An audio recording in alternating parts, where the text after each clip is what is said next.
ഇന്ന് പുറത്തു വന്ന ഏറ്റവും പുതിയ IPL ന്യൂസാണ് നമ്മൾ ഇന്നത്തെ വീഡിയോയിൽ നോക്കുന്നത്. അപ്പോൾ ഈ IPL നിങ്ങൾ സപ്പോർട്ട് ചെയ്യുന്ന ടീം ഏതാണെങ്കിൽ താഴെ ഒന്ന് കമൻറ്റ് ചെയ്യുക. ആദ്യത്തെ ഒരു അപ്ഡേറ്റ് T20 ചാമ്പ്യൻസ് ട്രോഫിയുമായി ബന്ധപ്പെട്ടതാണ്. 2014 ചാമ്പ്യൻസ് ട്രോഫി അവസാനമായി കളിച്ചത്. ഇപ്പോൾ ഇതാ ചാമ്പ്യൻസ് ട്രോഫി വീണ്ടും തിരിച്ചെത്തുകയാണ്. ഇന്ത്യയും ഓസ്ട്രേലിയയും തമ്മിൽ ചർച്ചകൾ നടന്നിരിക്കുകയാണ്. അടുത്ത വർഷം ചാമ്പ്യൻസ് ട്രോഫി തിരിച്ചു കൊണ്ടുവരാനാണ് പദ്ധതി. 2014 RCB തോൽപ്പിച്ച് CSK ആയിരുന്നു ചാമ്പ്യൻസ് ട്രോഫി വിന്നറായത്. 2009 തൊട്ട് 14 വരെയാണ് ചാമ്പ്യൻസ് ട്രോഫി നടന്നിട്ടുണ്ടായിരുന്നത്.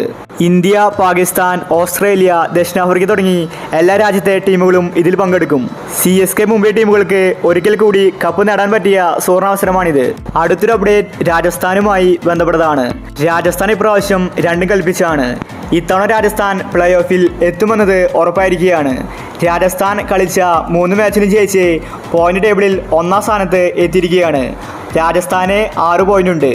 14 പോയിന്റ് ഉണ്ടെങ്കിൽ ഒരു ടീം പ്ലേ ഓഫിൽ എത്തുമെന്നത് ഉറപ്പാണ്. രാജസ്ഥാൻ ഇനി 8 പോയിന്റ് മാത്രമേ ആവശ്യമുള്ളൂ. അതായത് ഇനി 4 മാച്ച് ജയിച്ചാൽ രാജസ്ഥാൻ പ്ലേ ഓഫിലെത്തും. നിലവിലെ അവസ്ഥ വെച്ച് രാജസ്ഥാൻ 90% പ്ലേ ഓഫ് എത്തുമെന്നത് ഉറപ്പാണ്. രാജസ്ഥാൻ ഇപ്പോൾ 1ാമതും കൊൽക്കത്തയും CSKയും 2-3 സ്ഥാനങ്ങളിലുണ്ട്. 9ാം സ്ഥാനത്ത് RCBയും 10ാം സ്ഥാനത്ത് മുംബൈയുമുണ്ട്. അടുത്തൊരു അപ്ഡേറ്റ് ഹാർദിക് പാണ്ഡ്യയുമായി ബന്ധപ്പെട്ടതാണ്. മുംബൈ ടീമിൽ വലിയ പ്രശ്നങ്ങളാണ് നടക്കുന്നത്. പാണ്ഡ്യ ക്യാപ്റ്റനായത് മുതൽ പാണ്ഡ്യക്കെതിരെ നിരവധി വിമർശനങ്ങൾ വരുന്നുണ്ട്.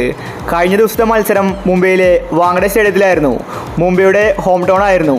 വലിയ രീതിയിലുള്ള കൂക്കുവിളികളാണ് നേരിടേണ്ടി വന്നത്. പാണ്ഡ്യക്കെതിരെ ഇപ്പോൾ ഫാൻസും തിരിഞ്ഞിരിക്കുകയാണ്.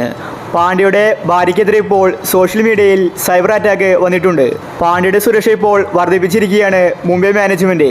പാണ്ഡ്യക്കെതിരെ ഏത് നിമിഷവും ഒരു ആക്രമണം വരുമെന്നാണ് റിപ്പോർട്ട്. പാണ്ഡ്യ അവസാനം ക്യാപ്റ്റൻസി രാജിവെച്ച് രോഹിത് ശർമ്മ തന്നെ ക്യാപ്റ്റനാകേണ്ടി വരുമെന്നാണ് ആരാധകർ പറയുന്നത്. അപ്പോൾ ഈ IPL നിങ്ങൾ സപ്പോർട്ട് ചെയ്യുന്ന ടീം ഏതാണെങ്കിൽ താഴെ ഒന്ന് കമന്റ് ചെയ്യുക.